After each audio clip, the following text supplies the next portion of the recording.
Mais une chose inattendue s'est produite. L'une des filles de la rivière s'est amusée à éclabousser Mira avec de l'eau. Instantanément, Mira a commencé à changer, sa peau s'est transformée en écaille de poisson scintillante, et elle s'est transformée en poisson. Il était une fois, dans un paisible village africain, une femme nommée Nia et son mari. Ils étaient mariés depuis de nombreuses années, mais n'avaient pas d'enfants. Nia avait conçu plusieurs fois, mais chaque grossesse s'était soldée par une fausse couche au bout de quelques semaines.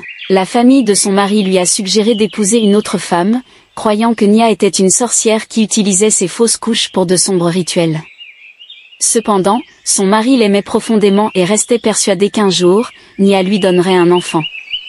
Après de nombreuses années, Nia tombe à nouveau enceinte. Les villageois, sceptiques au vu des événements passés, s'attendaient à une nouvelle fausse couche. Ils murmuraient, c'est ainsi qu'elle tombe toujours enceinte, mais après quelques semaines, elle l'utilisera pour un rituel. Mais contre toute attente, Nia a poursuivi sa grossesse au-delà de 9 mois, à la stupéfaction des villageois, elle a donné naissance à des jumeaux, 2 magnifiques filles prénommées Mea et Nana. C'était un événement sans précédent, car des jumeaux n'étaient jamais nés dans le village auparavant. Le village se réjouit de la bénédiction de Nia. Des gens de tous les environs vinrent chez elle, la couvrant de cadeaux, car les jumeaux étaient considérés comme une grande bénédiction. Au fur et à mesure que Mea et Nana grandissent, elles deviennent des figures aimées du village. Des hommes et des femmes leur rendaient visite pour passer du temps avec elles, certains les emmenaient même dehors pour leur offrir des cadeaux et les ramenaient ensuite saines et sauves. Les jumelles étaient comme des rayons de soleil, adorées de tous. Cependant, un jour, un événement étrange se produisit et révéla une autre facette des jumelles. Amanda, une commerçante bien connue du village, emmenait souvent les jumeaux avec elle. Un jour, elle les emmène au marché, sans savoir que Mea et Nana ont commencé à manger sa nourriture. Furieuse, Amanda les a grondés et battus, mais au lieu de pleurer, les jumeaux ont ri. Elles ont dit à Amanda que les marques des coups apparaîtraient sur sa propre fille lorsqu'elle rentrerait à la maison. Ne croyant pas qu'il s'agissait de paroles d'enfant, Amanda a été choquée de voir sa fille pleurer avec des marques dans le dos, à l'endroit exact où elle avait battu les jumelles. Confuse, Amanda en a parlé aux villageois, mais personne ne l'a cru. Ils pensaient qu'elle rêvait ou qu'elle inventait. Cet incident a changé la façon dont le village considérait les jumelles. Au fur et à mesure que Mea et Nana grandissaient, leur mystérieux pouvoir devenait de plus en plus visible. Un jour, elles croisèrent accidentellement le chemin d'une vieille femme redoutée, connue pour sa dureté et son tempérament vif. En jouant, les jumelles renversent accidentellement la marmite de la vieille femme, renversant le porridge qu'elle préparait. Connaissant la méchanceté et la dangerosité de la vieille femme, ils s'excusent immédiatement, expliquant qu'il s'agit d'une erreur. Furieuse, la vieille femme les maudit et les fait s'agenouiller en tenant de lourdes pierres en guise de punition. Affligés par la punition, les jumeaux, malgré leurs excuses, prononcèrent une malédiction glaçante. Chaque fois que la vieille femme essaierait d'entrer dans sa hutte, elle s'éloignerait de plus en plus, toujours hors d'atteinte. La vieille femme a considéré leurs paroles comme de simples menaces enfantines, tout comme Amanda. Mais bientôt, elle découvrit la terrifiante vérité. Alors qu'elle tentait d'entrer dans sa hutte, celle-ci semblait s'éloigner de plus en plus, même si elle marchait vers elle. Épuisée et effrayée, elle supplia les jumeaux de lui pardonner. Les villageois, qui s'étaient rassemblés autour d'elle, étaient stupéfaits. La femme qui les avait effrayés pendant des années plaidait maintenant en faveur des jeunes jumeaux. Cet événement a considérablement modifié la perception qu'avaient les villageois de Mira et de Nana. Les jumelles, autrefois adorées pour leur charme, sont désormais vénérées et craintes pour leur pouvoir.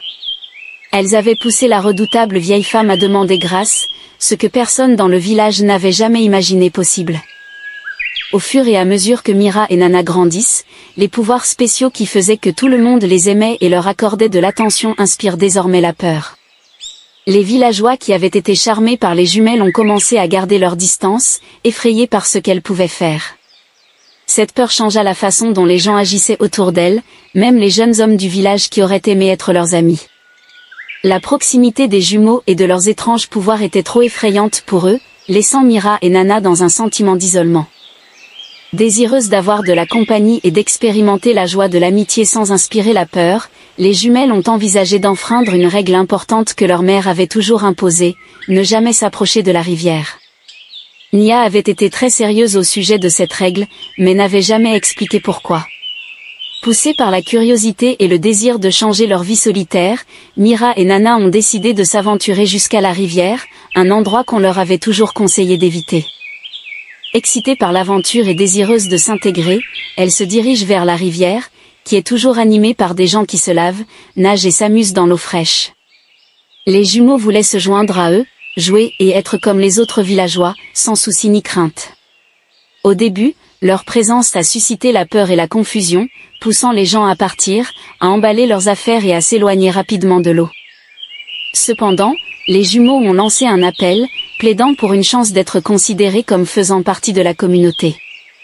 Ils ont assuré à tout le monde qu'ils ne voulaient pas faire de mal, ils voulaient seulement jouer et partager la joie de la rivière. Peu à peu, certaines personnes décidèrent de rester. Ils sont d'abord prudents, mais l'atmosphère redevient bientôt normale. Les jumeaux riaient et jouaient avec les autres, et il semblait que leur rêve d'être comme tout le monde se réalisait. Mais une chose inattendue s'est produite. L'une des filles de la rivière éclabousse Mira avec de l'eau, et instantanément, Mira commence à changer, sa peau se transforme en écaille de poisson scintillante, et elle devient un poisson. Nana, essayant d'aider sa sœur, a également touché l'eau et a commencé à se transformer. La panique s'installe et tout le monde court chercher Nia, la mère des jumelles. Lorsque Nia est arrivée, elle a eu le cœur brisé en voyant ses filles se transformer en créatures de la rivière. Les larmes coulent sur son visage devant cet étrange phénomène, et sa tristesse est palpable dans l'air autour de la rivière. Les villageois sont choqués et désorientés. Au milieu du chaos, le prêtre du village a révélé un secret sur les jumelles. Mira et Nana étaient en fait les enfants de la déesse de la rivière. C'est un secret que Nia avait gardé pour elle, craignant de perdre son mari et sa place dans le village. Elle avoue alors qu'il y a longtemps, elle a demandé l'aide d'un herboriste, qui a demandé à la déesse de la rivière de lui accorder des enfants. Cependant, il y avait une règle essentielle, les enfants ne devaient jamais toucher la rivière, sinon ils retourneraient à la déesse de la rivière. N'ayant aucun moyen de faire revenir les jumeaux, le village a dû prendre une décision déchirante. Au milieu des larmes et des prières, ils ont ramené Mira et Nana à la rivière, les rendant à la déesse. Mais une chose miraculeuse s'est alors produite. La rivière a embrassé Mira, faisant d'elle l'une des siennes, tandis qu'elle a renvoyé Nana sur la terre ferme, en tant qu'humaine à nouveau. Tout le monde est stupéfait par le pouvoir et la bonté de la déesse de la rivière. Nia et Nana se sont serrées l'une contre l'autre sur la rive, emplies d'un mélange de joie et de tristesse. Elles avaient tant enduré, apprenant à vivre avec l'absence de Mira, qui faisait désormais partie de la rivière. Nia en a tiré une leçon profonde, il faut toujours attendre le moment choisi par Dieu, car c'est toujours le meilleur. Ainsi s'achève l'histoire de Méa et Nana, les jumelles autrefois considérées comme maléfiques, transformées en une histoire d'amour, de confiance et d'acceptation au sein du village. Elle montre que parfois, les meilleures choses se produisent de la manière la moins attendue et que les mystères de la vie peuvent apporter des leçons inestimables. Nia et Nana, à jamais transformées par leurs expériences, ont trouvé la paix et appris à être reconnaissantes chaque jour. Elles ont toujours ressenti un lien particulier avec la rivière qui leur avait tant donné, mais aussi enlevé. Envoyez cette vidéo à un ami qui a besoin de le voir.